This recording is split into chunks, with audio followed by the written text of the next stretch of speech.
Et salut, j'espère que vous allez bien. Aujourd'hui, c'est une vidéo un petit peu particulière puisque je vais parler d'un problème de santé que j'ai eu pendant, comme vous l'avez vu dans le titre, pendant 3 ans. Alors en réalité, c'est pas 3 ans, mais c'est à une semaine près. En fait, ça allait faire 3 ans. Donc voilà, j'ai quand même mis 3 ans dans le titre parce que j'allais pas dire j'ai toussé pendant 2 ans et X temps et X semaines. Voilà, donc j'ai un peu raccourci en 3 ans. Mais voilà, ça a été le cas pendant pratiquement 3 ans. Et c'est d'ailleurs pas tout à fait réglé. Donc voilà, globalement, ça fait 3 ans et demi en fait que ça me suit un peu à la trace. Alors, je vais préciser les raisons pour lesquelles je fais cette vidéo, mais juste avant, je tiens quand même à dire que je ne fais pas cette vidéo pour attirer de la pitié, pour que les gens m'envoient du soutien ou ce genre de choses. Bon, si vous voulez le faire, vous pouvez, mais j'en ai eu suffisamment quand ça n'allait pas. Tout a tourné autour de ça, c'est devenu une obsession dans ma vie, donc voilà, je cherche pas du tout à en faire un sujet dont je vais parler tout le temps, oh mon dieu, c'est présent et machin. Là, j'en parle parce que selon moi, c'est derrière moi, enfin je l'espère en tout cas, mais c'est surtout que je vais dire le mot, ça m'a pourri la vie pendant 3 ans. Donc voilà, c'est parti pour cette vidéo. N'hésitez pas à prendre un thé, un café, un chocolat, un truc, enfin quelque chose qui vous occupera parce que je pense que c'est une vidéo qui va être assez longue. Premièrement, les raisons pour lesquelles je fais cette vidéo. Alors déjà parce que vous allez voir que ce qui m'est arrivé aurait pu être détecté beaucoup plus rapidement. C'était facile à détecter et ça demandait pas 12 000 trucs à faire. Donc ça aurait pu être détecté beaucoup plus tôt et malheureusement ça a traîné pour plein de raisons, vous le saurez par la suite. Une autre des raisons pour lesquelles j'en parle, c'est parce que j'ai envie de me souvenir de cette période de ma vie, parce que ça a quand même été 3 ans, 3 longues années pendant lesquelles j'ai galéré. Voilà, je vais détailler tout ça par la suite, mais j'ai pas envie d'oublier. Parce que là, ça va faire 3 ans et demi en tout. Donc 3 ans que je tousse, mais 3 ans et demi depuis. Enfin, je sais pas si vous voyez. Et là, j'ai tendance un petit peu à oublier ce qui s'est passé, alors que ça m'a quand même pourri la vie pendant 3 ans. Donc j'ai vraiment pas envie d'oublier, au cas où ça reviendrait, pour que je puisse être réactive et surtout ne pas oublier ce que ça m'a fait. Donc voilà, déjà pour ça. Alors ensuite, pousser une sorte de coup de gueule contre le corps médical, contre les médecins. Alors, là encore, je fais quand même une petite parenthèse. Je vais détailler là aussi par la suite, mais j'ai vraiment eu affaire à des médecins, enfin vous allez voir après, des médecins très particuliers. Et à l'inverse, toutes les personnes qui m'ont fait passer des examens, là encore je vais détailler un petit peu par la suite, toutes ces personnes-là ont été adorables. Voilà, les infirmiers, les infirmières, les radiologues, etc. Enfin, toutes ces personnes qui m'ont fait passer des examens ont été vraiment adorables à chaque fois. Quand je leur expliquais pour quelles raisons je venais, c'était encore plus. Enfin, c'était vraiment, on prend à cœur ce qui m'arrive, donc ça faisait plaisir. Alors que de la part des médecins, c'était tout l'inverse. Donc voilà, je vais détailler un petit peu par la suite. Mais ouais, c'est une vidéo un petit peu coup de gueule aussi sur le fait que malheureusement, on n'est pas forcément écouté en tant que patient ou patiente. Et moi, dans mon cas, j'ai eu beaucoup de. Je vais refaire une parenthèse. J'ai eu beaucoup de problèmes de santé dans ma vie. Voilà, ça fera l'objet de prochaines vidéos parce que là encore une fois, ça me tient à cœur d'en parler parce que j'ai une maladie qui est très peu connue et qui pourtant a un impact fort sur la vie de pas mal de personnes. Enfin voilà, je ne vais pas détailler là-dedans, mais du coup le corps médical je connais les hôpitaux, je connais le fait d'avoir des traitements à vie. Voilà, enfin clairement je connais tout ça, donc j'ai des antécédents médicaux, j'ai un historique médical et ce qui est à peu près la même chose. Et donc je me permets de donner mon avis parce que justement j'ai cet historique là et donc je sais à peu près ce qui va pas et tout ça. Et je crois que j'ai énuméré toutes les raisons pour lesquelles j'ai envie de faire cette vidéo. Et cette intro est très très longue, mais je pense que c'était nécessaire que je la fasse. Voilà. Moi aussi je me prends un petit truc à boire. Donc on va commencer par le commencement. Tout a commencé le 19 mars 2020. Le coco était là, mais on ne savait pas trop. Et c'est là que le gouvernement a décidé d'annoncer le confinement. Alors à ce moment-là, par rapport au coco, moi j'étais... donc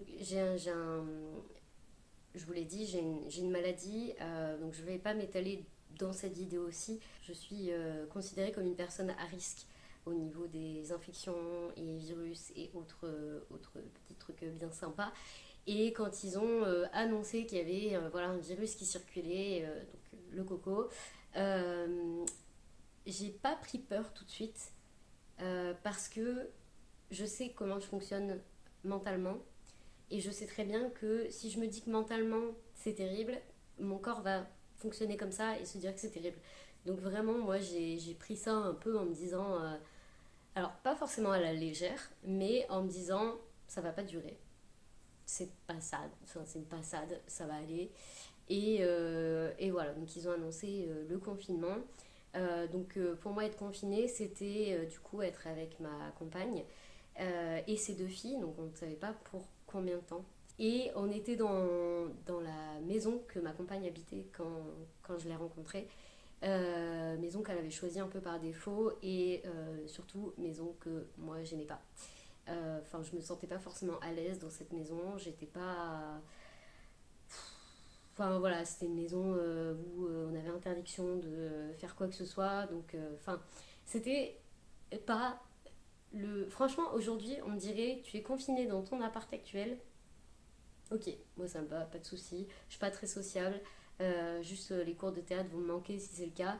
Mais en soi, mon appart, je le kiffe. Et voilà, je pense même que ma femme avec ses filles, là où elles sont, s'il y avait un confinement, ça serait moins gênant que là où on était. Enfin, voilà, il y avait déjà cette chose de plein de choses qui n'allaient pas trop. En plus, moi j'étais un peu inquiète pour ma famille parce que j'avais toute ma famille dans le nord, à part ma soeur qui est ailleurs, mais toute ma famille était dans le nord.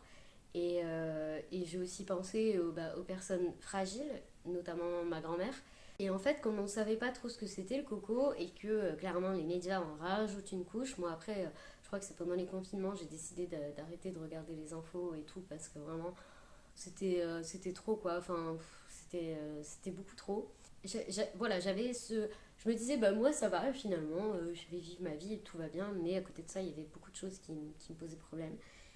Et je me suis mise à tousser dans la nuit du 19 au 20 mars, à tousser de manière assez forte, comme quand on a une bronchite ou un truc assez violent qui en gros t'empêche de dormir et empêche les autres de dormir. Voilà, donc je me suis réveillée avec cette toux-là et puis ma compagne m'a dit mais quand même tu, tu tousses beaucoup là, enfin t'as beaucoup toussé cette nuit, ça va quand même et tout. Je dis oui, oui, je dis ça va passer, c'est pas grave, ça va passer, on est au mois de mars, ça doit être un truc d'hiver qui traîne, c'est pas grave, ça va passer. Et la nuit suivante, rebelote et rebelote et rebelote. Et puis ma compagne me dit tu devrais quand même aller voir la doctoresse parce que c'est bizarre quand même de tousser comme ça. Autant et d'un coup comme ça, sans prévenir, ça n'a même pas été crescendo, ça a été d'un coup, je tousse comme une personne qui fume depuis 70 ans, quoi. Enfin, vraiment, ça n'avait aucun sens. Ah oui, je rappelle tout de même, enfin, je fais une précision, je n'ai jamais fumé, j'habite à la campagne, je vapote pas, enfin, je prends rien qui pourrait potentiellement m'apporter des problèmes pulmonaires, euh, même si j'en ai eu par le passé, mais ça, c'est une autre histoire. J'en parlerai une autre fois. Donc, donc je lui dis, bah écoute, oui, la doctoresse, oui, d'accord, je vais aller la voir, mais le problème c'est que confinement, donc il faut une autorisation, c'est tout un truc, enfin voilà, en plus, j'étais quand même dans ce truc-là de, ben nous on est dans notre cocon, il va entre guillemets rien nous arriver. Le seul risque c'était quand ma compagne allait faire des courses. Mais en dehors de ça, on voyait personne. Donc je m'étais dit, je vais à la maison médicale, je vais croiser plein de gens, potentiellement des gens qui ont le coco. Enfin, voilà, je m'étais fait un truc de, ouais, c'est craignos un petit peu d'y aller. Donc j'ai attendu, j'ai attendu. Et alors là, tout, pour le coup, elle était donc très présente la nuit, mais aussi présente la journée. Un peu moins, mais présente quand même. Donc j'étais H24 avec l'atout, donc c'était des quintes successives. D'ailleurs, j'ai pas précisé, mais pendant cette vidéo, si je tousse, je ne l'enlèverai pas au montage, je pense. Voilà, bon là je tousse parce que je parle et que quand je parle beaucoup, je tousse. Voilà, c'est un résidu de tout ce qui s'est passé. Mais voilà, je pense que j'enlèverai pas au montage parce que sachez que dans toutes mes vidéos, je tousse et je l'enlève à chaque fois. Je coupe au montage parce que évidemment c'est insupportable à entendre. Donc je vais voir la doctoresse, je crois que c'était au bout un mois et demi, quelque chose comme ça. Bon bah sur le coup évidemment on suspecte le coco, hein, mais je crois qu'il n'y avait pas encore tout ce qui est test, PCR et tout. On était vraiment aux prémices du truc, donc même les médecins ne savaient pas. Et comme j'avais des antécédents pulmonaires, elle s'est un petit peu focalisée là-dessus. Ce qui est normal, hein, soit dit en passant, je viens pour une toux, j'ai des antécédents pulmonaires, hop, ça va ensemble quoi. Et je sais plus ce qu'elle m'a donné comme traitement en disant que on se revoyait dans une semaine ou deux, voir s'il y avait une amélioration. Donc il n'y avait pas d'amélioration, aucune. Alors je vais pas dire que c'était de pire en pire, mais ça stagnait en fait. Voilà, mais du coup je dormais très mal la nuit. Ma compagne dormait très mal la nuit, les filles également, parce qu'en plus c'était une maison pas super bien isolée, où les murs sont comme du papier, donc dès que tu éternues, tout le monde entend, et dès que tu tousses, bah, tout le monde entend. Donc voilà, c'était un peu galère. Donc je retourne la voir. Bon bah ça fonctionne pas, donc là elle m'envoie faire une radio, et je crois qu'on était sortis du confinement à ce moment-là, donc il y avait tout ce qui était masque et tout ça, donc j'ai fait radio. Rien à la radio. Voilà, donc bon, bah, déjà on te dit qu'il n'y a rien sur les poumons. Bah, c'est en soi une bonne nouvelle, mais du coup tu sais toujours pas ce que t'as. Voilà, donc en fait ça a été comme ça pratiquement tout du long.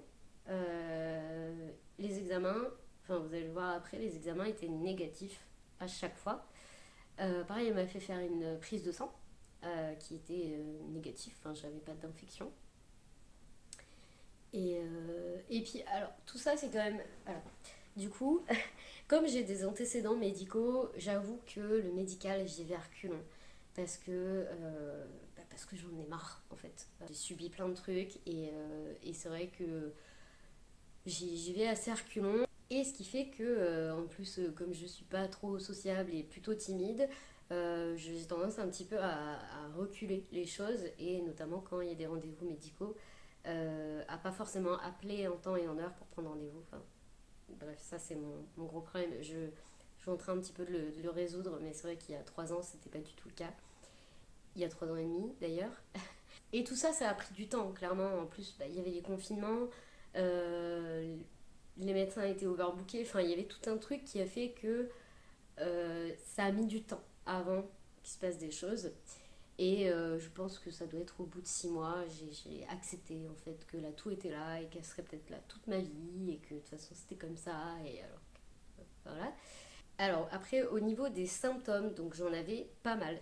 En fait, j'avais pas que la toux, et j'ai l'impression que tout est venu un peu petit à petit. Autant la toux, elle était vraiment présente dès le départ, et petit à petit, plein de choses sont venues se mettre au fur et à mesure. Vous saurez pour quelles raisons plus tard dans la vidéo. Mais du coup, j'avais un mélange de. Enfin, un mélange, non, une alternance entre la toux sèche et la toux grasse. Donc, tantôt c'était gras et tantôt c'était sec. Alors, autant la toux grasse, c'est fatigant, mais c'est gras et c'est tout. Enfin, Je trouve cette toux un peu plus réconfortante, avec des gros guillemets hein, quand même, comparée à la toux sèche. Moi, la toux sèche, elle me déglingue la gorge. Enfin, j'étais irritée de là constamment, irritée des poumons. Enfin, en fait, j'avais l'impression d'être en feu là tout le temps. Quand j'avais la toux grasse, j'avais, bon alors désolée des détails, hein, mais j'avais des crachats. Dès que je me levais le matin, j'avais des crachats et en fait, je crachais toute la journée. Je crachais moins la nuit parce que j'étais censée dormir, mais quand je dormais pas, je crachais. J'avais aussi le nez pris, généralement la nuit. Voilà, la position allongée n'aidant pas, hein, clairement. Alors pareil, pour la toux, j'ai tout essayé, les méthodes, les recettes de grand-mère, tu te relèves, tu mets un oreiller, tu mets machin, j'ai tout essayé, tout, absolument tout, et rien ne fonctionnait. Ou alors ça fonctionnait 5 minutes, 1 heure, selon les trucs, et le lendemain ça fonctionnait plus. Enfin, c'était que ça. Alors à force de tousser, j'avais des tensions au niveau des yeux, donc j'avais souvent les yeux rouges. Euh, Plus tard dans la vidéo, je parlerai des séquelles physiques que ça m'a laissé et mentales aussi parce qu'elles sont toujours là. Aujourd'hui, j'en parle avec le sourire, mais je peux vous dire qu'en 3 ans, j'en ai pas parlé avec le sourire. Voilà, j'avais aussi les yeux collés au réveil parce que je pense que mes yeux étaient tellement tiraillés en fait à cause de la toux que c'était un peu leur manière de se protéger. Je ne sais pas trop comment ça fonctionne. J'ai petit à petit perdu l'odorat. Alors j'avais pas un odorat incroyable, mais petit à petit je l'ai perdu. J'avais les oreilles qui crépitaient assez souvent, donc là pareil je pense que la toux ça joue sur tout ça, les sinus.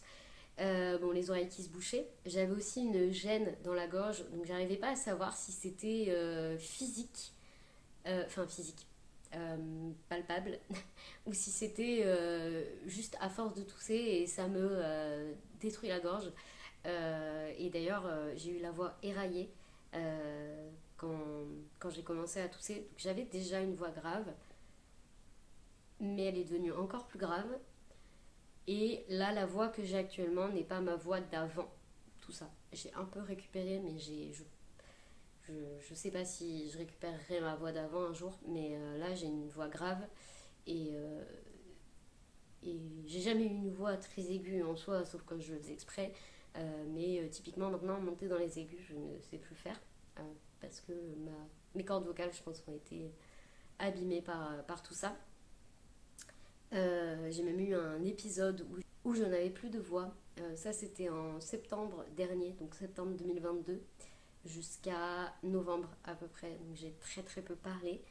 En plus, j'avais commencé les cours de théâtre, donc c'était merveilleux. Je me souviens que j'allais en cours. En fait, c'est quelqu'un d'autre qui faisait mon rôle parce que je parlais pas. Et surtout, la prof voulait pas que je parle pour ménager ma voix. Mais voilà, j'ai passé pratiquement 3 mois sans parler ou en parlant vraiment tu peux me passer l'eau s'il te plaît comme ça donc voilà c'était très compliqué et d'ailleurs quand j'ai commencé à faire des vidéos sur YouTube je venais tout juste de récupérer ma voix donc si vous regardez mes 3 premières vidéos j'ai une voix je tire sur ma voix et pour parler assez fort quand même puisque j'enregistre pas avec du matériel pro, j'ai pas de micro, hein, j'enregistre juste avec mon portable, donc il faut quand même que je hausse la voix pour que ça s'entende bien. Et vous pouvez entendre dans cette vidéo que je force, que des fois je termine pas le mot parce que ça vient pas. Et surtout ici, ça se voit, tout se tire en fait, c'est visuel. Enfin moi quand je regarde plus ces vidéos-là parce que j'ai regardé un peu après les avoir publiées, mais depuis j'ai pas regardé parce que je sais que ça me, ça me perturbe en fait. Enfin, ça me perturbe. Je dis pas qu'il faut pas les regarder, hein, mais moi ça me ramène là où j'étais il y a quelques mois et c'était ça où vraiment je devais tirer sur ma voix pour que ça sorte. Alors pendant toutes les démarches avec la doctoresse, donc pour faire la radio, la prise de sang, la revoir, etc., euh, j'ai contacté, donc j'étais suivie par un pneumologue qui était dans le Nord, puisqu'avant j'habitais dans le Nord, donc j'étais suivie là-bas. Et en fait, avant le confinement, j'avais pas fait encore les changements, puisque techniquement, j'étais censée remonter régulièrement dans le nord, faire des petits allers-retours comme ça. Et finalement, c'est le coco qui a fait une croix là-dessus, en mode non, ben, tu restes dans le sud-ouest. Donc voilà, ça a mis du temps pour se faire au niveau des démarches, mais du coup, à l'époque, c'était encore le suivi médical dans le nord et le reste dans le sud. Et donc j'avais eu, à défaut de le voir en vrai, j'avais eu mon pneumologue au téléphone et je lui avais parlé de cette toux. Alors je crois qu'à ce moment-là, ça faisait peut-être 3 semaines, un mois que je toussais, je me souviens plus exactement. Et je lui en ai parlé. Et puis lui, il n'était pas inquiet. Mais en même temps, c'est un pneumologue qui a l'habitude d'avoir des patients qui toussent. Donc je ne sais pas pourquoi il n'était pas inquiet me concernant, alors que clairement, je n'avais pas toussé depuis des années, malgré mes antécédents pulmonaires. J'avais plus de tout, en fait. Et en gros, il m'a dit non, mais c'est bon, c'est pas grave, ça va passer, ça va passer. Bon, ok. D'accord, bah ok. Et j'écoute le pneumologue, hein, je me dis, bon, bah, j'y crois, ça va passer. J'en parle également à un autre médecin qui est spécialiste dans l'immunité, qui me suivait à ce moment-là dans le Nord. Bon, lui, c'est pas son domaine en soi, mais c'est vrai que comme c'était un peu mon médecin de référence, c'est à lui que je devais dire ce qui se passait, si ça allait, machin. Et donc je lui en parle, mais un peu comme le pneumologue, pas plus que ça.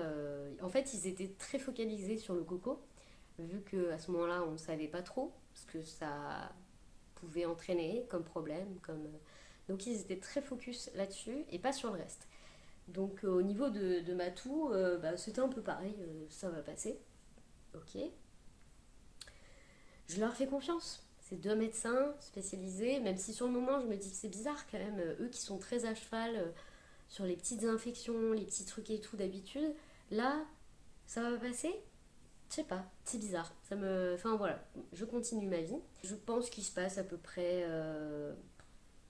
un an. Franchement, j'ai plus les dates. J'aurais dû noter sur une feuille tout ce qui se passait.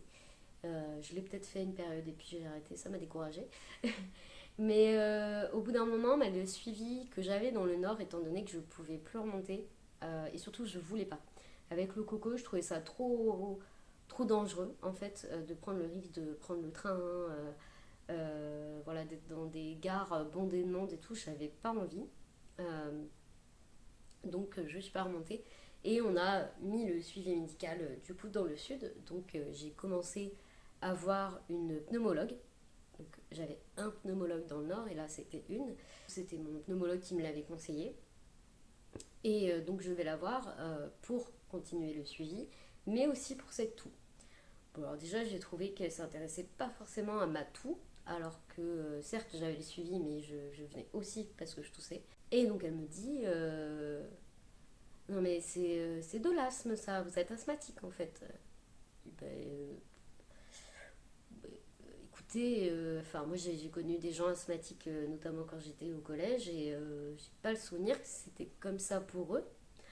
Donc je connaissais plusieurs personnes et clairement je savais que dès que ces personnes faisaient un effort, il y avait risque de crise d'asthme. Mais là, comme ça, enfin moi c'était une toux. Alors, la toux était amplifiée par plein de choses. Mais je vais y revenir après. J'avais pas de la toux que quand je faisais un effort. J'avais la toux constante. Le jour, la nuit, peu importe ce que je faisais, elle était là. Et donc elle me dit, on va faire un test pour savoir si vous avez de l'asthme. Donc le test en... Alors, je remets un petit peu le contexte. Quand vous allez voir un ou une pneumologue, on vous fait passer un test du souffle. Donc moi, ce test du souffle, ça fait une douzaine d'années que je suis suivie par des pneumologues, donc j'ai l'habitude de les faire tous les ans. Ils sont nickel à chaque fois. Et donc là, le test du souffle que j'avais fait avec elle était impeccable. Et elle me dit, on va faire un test du souffle poussé, donc qui s'appelle un test à la métacholine, où en fait on provoque volontairement une crise d'asthme pour voir comment le corps réagit. En gros, c'est à peu près ça. Et voilà. Bon, quand elle m'a dit ça, je me suis dit, ok, je vais faire cet examen, il n'y a pas de problème. Sauf que moi, on n'a pas besoin de me la pousser, la crise de quinte. Je veux dire, les quintes, elles arrivent. Ah oui, parce que j'ai pas précisé, bon, ça part dans tous les sens. J'avais des quintes, j'avais également ce que j'appelais moi des crises, qui étaient des quintes successives qui ne s'arrêtaient pas. Ça pouvait durer 5 minutes, une demi-heure, une heure, et je crois que la plus grosse crise que j'ai eue, ça a été 5 heures, et c'était d'ailleurs suite à ce test à la métacholine, qui m'a donc volontairement provoqué une crise d'asthme. Et en fait, selon comment le corps réagit, là on vous dit bah, c'est de l'asthme ou ça n'en est pas. Donc moi, les infirmières qui m'ont fait passer ce test m'ont dit bah, oui, effectivement, vous avez de l'asthme. Donc je suis retournée avec ces résultats voir la pneumologue. Alors, entre-temps, je précise quand même que déjà, j'avais mis du temps avant de prendre ce rendez-vous pour faire ce test parce que j'en avais marre du milieu médical, j'en avais marre. En plus, ce test-là se faisait à l'hôpital public et autant, j'ai rien contre les hôpitaux publics, mais moi ça me stresse. Je trouve qu'il y a énormément de monde. Euh, Ça me rappelle trop de souvenirs en fait, et j'aime pas les hôpitaux publics. Enfin, je préfère les cliniques. Là, pour le coup, la pneumologue que je vois, elle est dans une clinique privée, et je préfère. Même si je dois avancer de l'argent, même si je préfère, je me sens plus sereine comme ça que dans un hôpital où j'ai déjà vécu des trucs et des machins. Enfin bref, donc je suis allée faire ce test à l'hôpital. Donc il s'est passé plusieurs mois entre le rendez-vous avec la pneumologue et ce test. Et donc après, il a fallu que j'attende. Donc j'ai eu les résultats. Heureusement que j'ai eu les résultats directement. Donc ça, c'était chouette, il n'y avait pas à attendre. Et ensuite, j'ai eu rendez-vous, je crois que c'était été fixé un mois plus tard avec la pneumologue. Bon, alors déjà, entre le test et ça, tu te dis, ok, il y a un mois, mais en fait, c'est un mois pendant lequel je tousse. Je tousse la nuit, je tousse le jour, je tousse en fait. Donc, c'est un mois complet perdu. Perdu, ouais, c'est ça. Perdu. Et donc, je vais la voir avec le test. Et puis là, elle me fait ah oui, parce que je vous ai pas dit. Enfin, je vous ai dit que du coup, moi, les gens que je connaissais qui faisaient de l'asthme à l'époque, je trouvais que ça ressemblait pas à ce que moi j'avais. Je l'avais dit à la pneumologue. Alors, je sais très bien qu'un cas n'est pas un autre, mais je lui avais quand même dit. Et je lui avais expliqué que moi, j'avais pas l'impression que ça se passait au niveau des poumons. J'avais la sensation que ça se passait soit là. Pas des poumons. Les poumons, ils prenaient cher parce que je toussais. Mais en plus, la radio l'avait montré, j'avais rien. Ah oui, j'avais fait entre-temps euh, des scanners, j'ai oublié de le préciser, mais j'avais fait des scanners, donc scanner classique et scanner avec injection. Alors moi qui ai une peur des aiguilles, des cathéters et des machins, voilà, hein, avec injection, finalement ça va, hein. Moi on m'avait dit l'injection, j'avais des proches qui m'avaient dit oh ça picote et machin, non, enfin moi j'ai pas trouvé en tout cas. Ça chauffe, t'as l'impression que ton sang il bouillonne dans les veines un peu. Mais c'est pas franchement ça va. Moi ce qui me gêne le plus c'est le cathéter, mais clairement le gars qui me l'a posé c'était un pro parce que je lui ai dit écoutez j'ai des veines un peu merdiques, elles lâchent pour un rien. Il me dit vous inquiétez pas, j'ai l'habitude, tac tac bam, il m'a mis le cathéter, j'étais là bon bah tant mieux, du coup c'est bon. L'examen même pas 10 minutes c'était plié, enfin voilà, il n'y avait rien à l'examen, il n'y avait rien au scanner sans produit et avec produit. Et donc c'est là que j'avais dit à la pneumologue, mais moi, pulmonairement parlant, je ne sens pas de problème. Parce que j'en ai eu, comme je l'ai dit tout à l'heure, j'ai des antécédents pulmonaires. J'ai eu, alors pour être exact, j'ai eu des pneumopathies. Donc ce sont des infections du poumon ou des poumons, ça dépend comment ça se développe. Et c'est quelque chose de douloureux qui t'empêche de respirer. Et c'est du liquide en fait dans les poumons, donc c'est pas agréable, c'est pas génial, clairement j'en ai eu plusieurs. Et c'est d'ailleurs ce qui avait été soupçonné au départ, et moi j'avais dit, mais je pense pas. Je pense pas, j'en ai eu trois dans ma vie, et je sens que c'est pas ça. Enfin, j'arrive à respirer, j'ai pas de douleur quand je respire, juste je tousse. Et d'ailleurs, la pneumologue m'avait d'abord vue pour ça, et ensuite je l'avais revue pour parler de. Enfin, pour qu'elle me parle de l'asthme. Donc je suis revenue du coup avec... donc je lui avais dit hein, que j'étais sceptique vis-à-vis du fait d'avoir de l'asthme. Donc elle m'avait dit on verra avec le test machin. Donc je reviens avec ce putain de test, enfin ce résultat. Et elle me dit ah ben je vous l'avais bien dit que c'était de l'asthme. Mhm, oui. Ah. Donc sur ce, j'ai pas d'autre choix que de lui dire bah oui, vous avez raison. Ça m'a coûté. Ça m'a coûté de lui dire ça, putain. Ouais, j'ai un gros problème avec les médecins, avec certains médecins, beaucoup de médecins même. Voilà, le médecin qui pense qu'il connaît mieux ton corps que. Enfin, il connaît tes ressentis. Et autant, je sais, hein, les médecins ont étudié le corps, mais ils n'ont pas étudié les ressentis personnels des gens, donc ils t'écoutent pas. Sauf que toi, les ressentis, tu les as, parce que c'est ton corps, donc tu sais de quoi tu parles. Voilà, donc je suis ressortie de là avec un traitement pour, enfin, contre l'asthme, du coup, enfin ça se soigne pas, mais avec des choses pour soulager. Et ah oui, alors on m'avait déjà prescrit, ça c'était ma doctoresse qui m'avait prescrit de la ventoline et ça n'avait aucun foutre intérêt sur moi, ça ne fonctionnait pas. Ou alors une fois sur 15 quoi.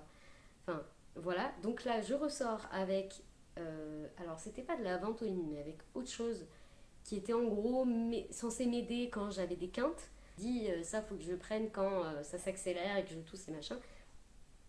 Mais je tousse tout le temps. Enfin je toussais tout le temps. Donc je fais comment? Je le prends tout le temps? Parce qu'on parle pas d'une crise que j'ai tous les jours, voire 3 fois par jour. Là je parle juste des quintes qui sont constantes. Je pense qu'il ne se passait pas une minute sans que je tousse. Et j'avais également un autre truc, donc c'était des corticoïdes, je ne sais plus. D'ailleurs, je vous montre. Georgette m'avait cousu une petite pochette pour que je puisse le transporter. Et parce que c'est censé, enfin c'est matin et soir, donc je suis censée toujours l'avoir avec moi. Et donc elle m'avait fait une petite pochette, j'étais trop contente. J'avais ce petit gadget, voilà, avec le même système qu'une ventilation, inspirer, expirer, faites un prout et c'est réglé. Euh, Ma blague est nulle. On s'amuse comme on peut, on rigole comme on peut, hein, voilà. Donc j'avais ça. Et je lui demande quand même à partir de quel moment c'est efficace. Quand est-ce qu'on commence à apercevoir les effets du truc. Donc elle m'avait dit, ça va commencer au bout d'un mois. Il faut vraiment, il faut tenir. Bon, moi j'ai pas de problème avec ça. Hein. Si on me dit que tel traitement va faire effet à telle période, bah, je vais le prendre jusqu'à ce que ça fasse effet. Donc elle me dit un mois. J'ai ok, d'accord, mais un mois, voilà. Alors, mentalement, j'avais l'impression qu'au bout d'une dizaine de jours, j'avais du changement. Parce qu'elle m'avait dit, ça peut changer assez vite, mais en général, c'est un mois. Donc j'avais l'impression que ça changeait. Alors, pas du tout, soit dit en passant. Je pense que c'était vraiment juste psychologique. Je sais que le mental est très fort là-dessus, mais là, c'était... non, j'ai dû avoir une journée où c'était tranquille, j'ai pas trop toussé. Au bout d'un mois, pas d'effet. Donc ça, elle me l'avait prescrit en juin, quelque chose comme ça. Et donc elle m'avait dit un mois. Ok. Donc techniquement, au courant de l'été, je serai tranquille, la toux sera plus là si c'est bien de l'asthme, si le diagnostic est bon. Il se passe le mois de juillet, bon bah je tousse toujours, ok c'est pas grave, on va attendre un peu. Il se passe le mois d'août, je tousse toujours autant. Je me dis bon quand même. Elle, je devais la revoir en septembre, donc je l'ai vue en septembre, je toussais toujours de la même manière. Et là, je lui dis, elle me dit, ah oui, ah bon, bon, bah c'est peut-être autre chose finalement.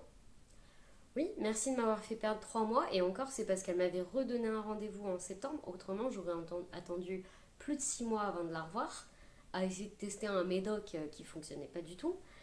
Qui, en plus de ça, alors oui, parce que les effets secondaires des médicaments, c'est merveilleux. On est censé bien se rincer la bouche après. C'est ce que je faisais à chaque fois. Ça n'empêche que ça m'a donné je sais plus comment ça s'appelle, mais en gros, sur les gencives, j'avais du blanc.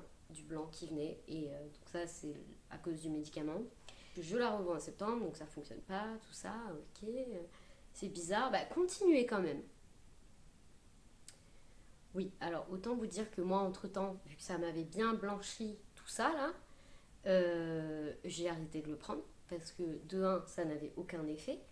De deux, ça me faisait, je pense que c'est un champignon, je ne sais pas trop ce que c'est, mais ça me blanchissait l'intérieur de. Alors c'est pas douloureux ou quoi que ce soit, mais si je faisais ça, c'était blanc quoi. Donc enfin, c'est pas normal, c'est pas normal. Donc je l'avais arrêté. Et oui, alors donc ça c'était en septembre. Elle, je devais la revoir en décembre. Mais entre-temps, j'avais appelé pour avoir rendez-vous avec une ORL. Alors j'ai aussi eu un suivi ORL pendant très très longtemps quand j'étais plus jeune. Là encore, si vous ne le savez pas, je suis sourde de l'oreille droite et l'oreille gauche a eu énormément de soucis. J'ai dû être appareillée pendant quelques temps. Enfin, j'ai eu plein de soucis auditifs. Et donc le suivi ORL était classique chez moi. Mais je ne l'avais pas poursuivi en arrivant dans le sud-ouest. Et donc, entre-temps, j'avais. Oui, j'avais. Alors, ça part dans tous les sens. Ma doctoresse avait sa remplaçante que j'ai vue, et pour le coup, sa remplaçante était encore plus pointilleuse. Vraiment, elle voulait que je fasse en gros tous les examens possibles pour essayer de trouver ce que j'avais. Elle a vraiment cherché très très loin, elle, pour le coup. Et bon, on n'a rien trouvé, hein, que ce soit au niveau des prises de sang, même des prises de sang plus globales encore, on n'a rien trouvé. Enfin, voilà, donc tout ça, c'était au courant de l'été. Et cette remplaçante-là m'avait dit mais ça serait bien de faire contrôler au niveau de l'ORL. Parce que, bah, elle dit déjà, vous avez des antécédents au niveau des oreilles, donc c'est bien de contrôler. Et surtout, comme vous avez le nez pris, les yeux qui sont euh, irrités et tout ça, ça se joue peut-être au niveau des sinus. Donc prenez rendez-vous avec un ou une ORL, prenez celui de votre choix, on s'en fout. Euh, ça se pourrait que ça se joue au niveau des sinus, comme beaucoup de symptômes sont là, et pas au niveau des poumons. Voilà. Donc ça, c'était courant de l'été. Donc bah, les délais d'attente étant ce qu'ils sont, j'avais rendez-vous avec l'ORL en décembre. Rendez-vous pneumo de septembre, où j'ai décidé d'arrêter le truc contre l'asthme sans son avis. Hein. Alors là, vous allez me dire, mon Dieu, mais alors vraiment le truc, ça ne servait à rien, donc je l'ai arrêté. Et le rendez-vous ORL de décembre, entre-temps, j'ai décidé de me tourner vers la médecine naturelle parce que je me suis dit, c'est peut-être euh, quelque chose de mental qui reste coincé et que je n'arrive pas à enlever. Alors, on y croit, on n'y croit pas. Alors, moi, j'y crois. Et là, c'était un peu le truc de la dernière chance parce que j'en avais marre. J'en avais marre d'avoir des médecins qui ne m'écoutent pas, qui n'écoutent pas mes ressentis, qui me disent ah, si, si, c'est ça, alors que moi je leur dis ben, je pense pas, mais si, si, c'est ça. Et finalement, l'examen te dit que oui, mais le traitement ne fonctionne pas. Donc, au final, c'est quoi? On ne sait pas. Et donc j'ai décidé d'aller voir plein de personnes. Ça a été hyper chargé en termes de rendez-vous. Donc je suis allée voir une sophrologue pour travailler sur ma respiration et essayer de calmer les crises, les quintes qui étaient accentuées par notamment le stress. Donc j'avais des quintes constamment, mais dès que j'étais stressée, ça partait en crise. J'ai également vu une naturopathe parce que je me suis dit que c'était peut-être lié à quelque chose que je mangeais, quelque chose que je faisais. Alors moi la naturopathe que j'ai vue est aussi très psychologue, donc on a beaucoup travaillé sur le mental. Alors franchement, et d'ailleurs à ce moment-là, avec la sophrologue et la naturopathe, on pensait vraiment toutes les trois que c'était quelque chose de mental qui me bloquait. Donc j'ai débloqué cette chose-là et bah, j'ai pas vu d'amélioration. Donc ça m'a permis de débloquer cette chose-là, c'est déjà pas mal.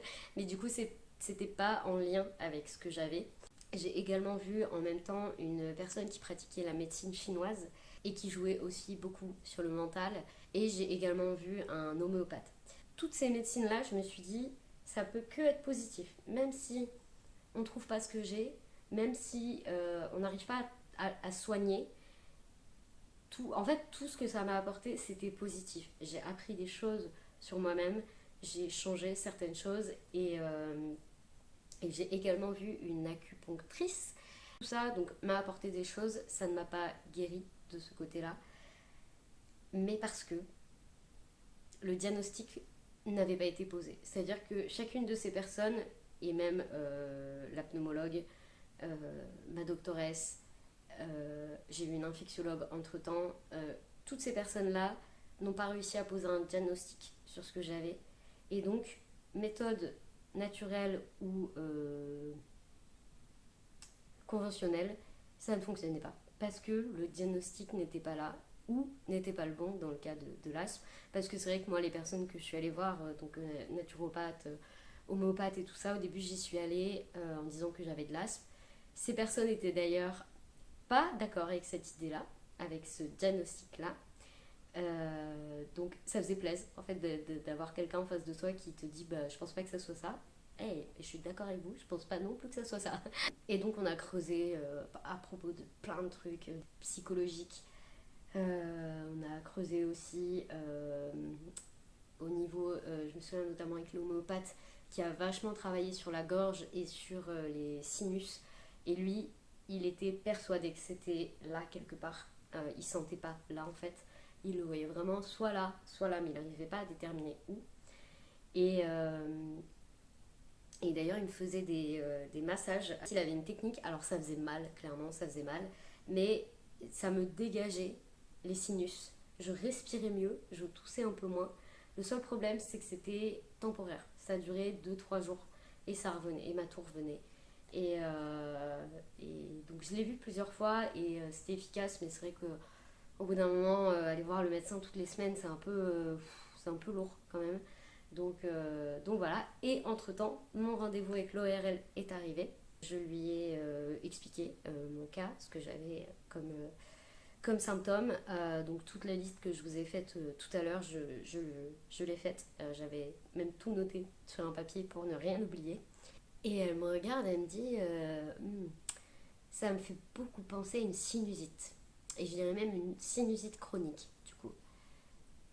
Et je dis elle me dit vous en avez déjà eu? Je dis non, non, pas. Enfin, non, j'en ai jamais eu. D'accord. On va y regarder de plus près. J'avais des proches qui m'en avaient parlé en me disant mais ça serait pas une sinusite, tiens. Mais souvent, ce qui ressort chez la sinusite, c'est la barre ici, au front, le mal de tête, en fait. Et moi, je l'avais pas. Et heureusement, heureusement. Parce que si j'avais eu mal à la tête, enfin, je pense que des gens l'auraient trouvé beaucoup plus vite. Hmm.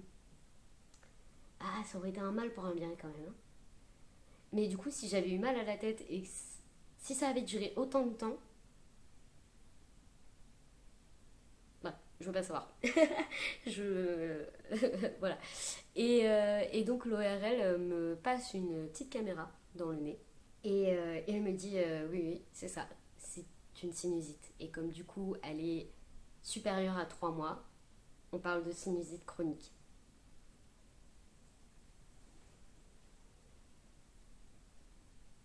Waouh. En plus, sur le coup, quand elle m'a dit ça, je me suis dit bon, c'est un énième diagnostic, une énième médecine. On dit médecine pour les femmes, je crois. Euh, un énième truc. Ok. Mais j'ai pas sauté de jour. Je me suis dit on verra bien. Donc elle m'a donné un traitement. Entre-temps, je me faisais des lavages du nez. Très efficaces d'ailleurs. Si vous avez le nez pris, les lavages du nez avec en gros une poire de lavement pour le nez. Voilà. Du coup, ça ressemble à ça. Il y a une petite cuillère pour doser le sel et on met de l'eau. Et on se fait du coup des lavages du nez. Donc ça, je le faisais déjà depuis, ça fait un an, au mois d'août, que j'ai commencé les lavages du nez et vraiment ça fait du bien. Donc voilà, si jamais vous avez le nez pris, le lavage du nez, c'est trop bien. Et donc elle m'a donné 2 traitements. Un pour mettre dans le nez et la capacité de calmer et réduire la toux. Et donc elle me prescrit ça et elle me dit par contre ça va mettre plusieurs mois à faire effet. Il faut vraiment tenir. Elle me dit vraiment, faut pas se décourager, faut vraiment tenir. Et elle me dit normalement vous allez commencer à avoir des effets dans à peu près 3 mois. Je dis ok, on va tester. Bon, le seul truc qui m'embêtait, c'est que du coup, pendant les 3 mois qui suivaient, ben, je toussais toujours autant, si ce traitement faisait effet. Et donc ça, c'était au mois de décembre. Donc je prends ce traitement, je le prends assidûment parce que j'en ai marre de tousser, en fait, très sincèrement. J'en ai marre. Donc voilà, en plus, j'étais sortie d'une période où j'avais plus de voix. J'ai vu donc toutes ces personnes de la médecine, euh, c'est pas médecine naturelle, je crois, c'est médecine, bon, la médecine douce et tout ça. D'ailleurs, ces personnes à chaque fois m'ont vraiment réchauffé le cœur. Ça m'a apporté beaucoup. Mais j'étais sortie de tout ça avec en fait, je tousse et on en parle et on en reparle et tout le monde me parle de la toux et je tousse et j'étais noyée dans ma toux en fait. J'avais réussi au cours des 2 années précédentes à des fois pas trop y penser et à faire sans, même si elle était là. Mais là, c'était trop tout en fait. Et c'est vrai que quand l'ORL m'a donné ce traitement, donc je me suis dit, allez, banco, on y va, on va tester, puis on verra bien. À la fin du mois de février 2023, j'ai passé une première nuit sans tousser. Et la journée suivante, presque sans tousser. Et ainsi de suite. J'ai dormi comme si j'avais jamais dormi de ma vie. Alors oui, parce que je vous ai pas dit tout à l'heure, mais la toux, donc les quintes étaient toujours là. Les crises de quintes, donc l'accumulation de quintes, étaient présentes quand j'étais stressée, mais également quand j'avais un coup de chaud, quand je trouvais qu'il faisait trop froid, quand je rigolais. Alors ça c'était terrible, j'ai pas eu de fou rire en 3 ans. J'avais une crise quand je m'énervais, quand on me surprenait. euh, j'ai le souvenir de un jour je faisais la vaisselle et j'étais dos en fait à la cuisine et là une des filles de ma compagne est arrivée en mode coucou et en fait je l'avais pas vue et c'est parti en crise. J'ai mis plus d'1 heure à la calmer la crise. Donc ça, dès que j'étais un peu contrariée, dès qu'il y avait quelque chose qui n'était pas linéaire, bam, je partais en crise et des fois c'était même pour rien. La nuit c'était pour rien. Je m'étais même dit, mais soit je fais des cauchemars et c'est ça qui fait que j'ai des crises dans la nuit et ça me réveille et je tousse, mais même pas, je dormais juste bien et d'un coup j'avais des quintes et ça pouvait partir en crise pour X ou Y raison et, et c'était vraiment, enfin, c'était insupportable et là où on a habité, il n'y a que la maison qui moisit où je ne l'ai pas fait, mais toutes les autres logements où on a habité, j'ai dormi sur le canapé, je pense 3 nuits par semaine, voire plus. Et 3 nuits par semaine, quel... Si c'était aussi fun, ça aurait été bien. Et donc je dormais dans le canapé, alors déjà pour éviter de déranger ma compagne tout le temps,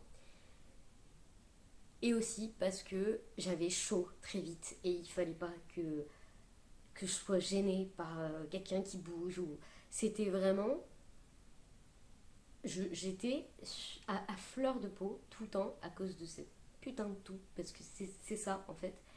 Et donc les premières nuits où le traitement a commencé à faire effet, j'ai dormi mais comme un loir. Je pense que j'ai dû dormir 11 ou 12 heures d'affilée. Donc ça c'était fin février où j'ai commencé à dormir un peu mieux, à moins tousser. Donc j'ai toujours quelques quintes, mais c'est plus du tout comme avant. J'ai eu des moments de rire, mais toute seule. La première semaine, je me souviens que je rigolais pour rien. Et je pense que c'est parce que dès que je rigolais, en fait, je toussais avant. Donc je m'empêchais de rire. Ou quand il y avait un truc drôle, je partais en tout directement. Et là, je pense que le fait de savoir que je toussais plus ou plus trop, mon corps s'est lâché. Et je me souviens que la première semaine, mais je riais pour un pet de mouche, quoi. Vraiment, je me retrouvais à rire toute seule comme ça. Et oh, je peux rire, waouh! Et c'était, enfin, c'est waouh! Donc c'est aussi pour ça que je fais cette vidéo, pour vraiment repenser à tout ça et me dire que aujourd'hui ça va mieux, c'est en bonne voie. J'ai eu un contrôle récemment au mois de juin. Elle m'a repassé la petite caméra, elle m'a dit qu'il y avait toujours des résidus, que la sinusite elle était bien accrochée, et en même temps en 3 ans où on l'a laissé faire en fait. Finalement pendant 3 ans la bestiole elle s'est installée, et puis moi je vois vraiment ça comme une bestiole qui est installée, un parasite, parce que là à dénicher c'est un peu compliqué. Le traitement que j'ai actuellement, je vais l'avoir pour plusieurs années. L'ORL me l'a dit, il faudra plusieurs années pour être sûr que toute trace de sinusite soit éradiquée, et surtout qu'elle ne revienne pas. Parce qu'elle m'a expliqué que si ça revenait, là, ça serait des sinusites aiguës. Et là, pour le coup, aigu, c'est la barre ici. Et voilà, j'ai pas envie de repartir dans un truc. Voilà. Après, je sais que si je recommence à tousser, je saurai que on peut s'orienter vers une sinusite puisque j'en ai une, et que j'ai peut-être un terrain propice aux sinusites, j'en sais rien. Ça fait 6 mois et demi que je tousse. Alors je dis je tousse plus. Et j'ai encore quelques quintes, et des fois quand j'ai un peu chaud, notamment la nuit, je tousse. Mais ce n'est plus des crises comme c'était avant. J'ai encore quelques symptômes, et tout à l'heure je parlais des séquelles. Ça m'a laissé des séquelles physiques mais aussi mentale. La toux a tellement été présente qu'aujourd'hui, quand j'ai un moment de stress, je tousse. Pareil, quand j'ai chaud, mon corps ne sait pas dire autrement qu'il a chaud qu'en toussant. Et ça, je pense que ça mettra du temps, des années sans doute, avant que mon corps sache dire autrement qu'il a chaud, autrement qu'il est stressé, parce que avant tout se traduisait par la toux, et ça a duré pendant 3 ans. Donc ça s'est imprimé autant là que là. Donc voilà, il faudra un petit moment, je pense, avant que ça s'en aille. J'ai toujours, ça c'est parce que j'allais dire je suis superstitieuse, mais c'est pas une superstition, mais je suis un petit peu anxieuse par rapport à ça. J'ai toujours une bassine sous mon lit, parce que ce que j'ai pas dit tout à l'heure, que la toux a tellement été violente par moments que ça me faisait vomir. J'ai eu des périodes où c'était très compliqué pour moi de manger. Alors, merci, je n'ai pas développé de TCA par rapport à ça, mais ça aurait pu. Parce que j'ai vraiment eu des périodes où je n'osais pas manger. Donc je mangeais quand même parce que je savais que ne pas manger, ça ne m'aiderait pas. Voilà, tu me sers un plat, même si je sais que derrière je vais tousser et tout ça, j'ai quand même envie de le manger. Donc j'avais des vomissements. Un peu comme les nuits sur le canapé, c'était plusieurs fois dans la semaine. Parfois il se passait une semaine sans, et là c'était un peu la victoire. Et parfois il se passait 3 jours d'affilée où ça passait pas. J'ai même pensé à un moment que c'était mon alimentation, que j'étais allergique ou sensible à quelque chose, et que c'est pour encore une façon de dire j'en veux pas. Et j'avais l'impression que ça le faisait par exemple avec la sauce tomate. Donc je m'étais dit c'est peut-être trop acide et mon corps la veut pas. Et en même temps, des fois ça passait crème et des fois pas du tout. C'était vraiment super aléatoire. Pareil, quand on allait manger avec des gens, alors être avec des gens, par exemple quand je recevais mes parents, je pense qu'inconsciemment j'étais stressée, mais du coup j'avais une toux incroyable. Ils m'ont vu avoir des crises. Alors, tes parents ne te voient pas pendant 1 an, et quand ils te voient pendant 2 jours, t'es juste en crise, rouge écarlate, la voix éraillée parce que tu tousses et que t'en peux plus.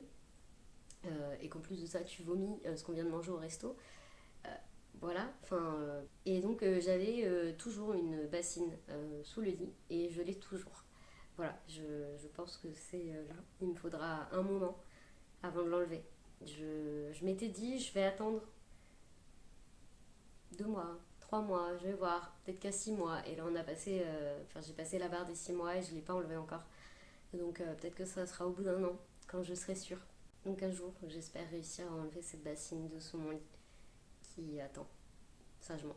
Ce qui est des autres symptômes et séquelles et tout ça, donc voilà, je vous disais, les séquelles mentales, elles sont là.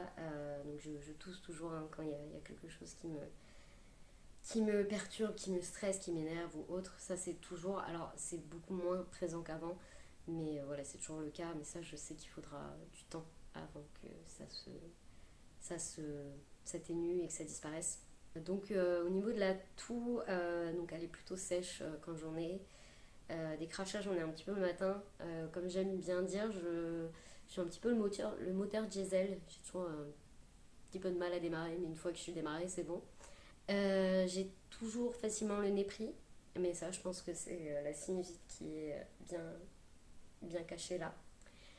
Alors au niveau des yeux, j'ai toujours de la sensibilité. Je pense que ça va pas aider. D'avoir cette toux, ça allait me faire une pression oculaire importante. J'ai pas retrouvé l'odorat encore, mais ça, je pense que ça sera avec le traitement petit à petit.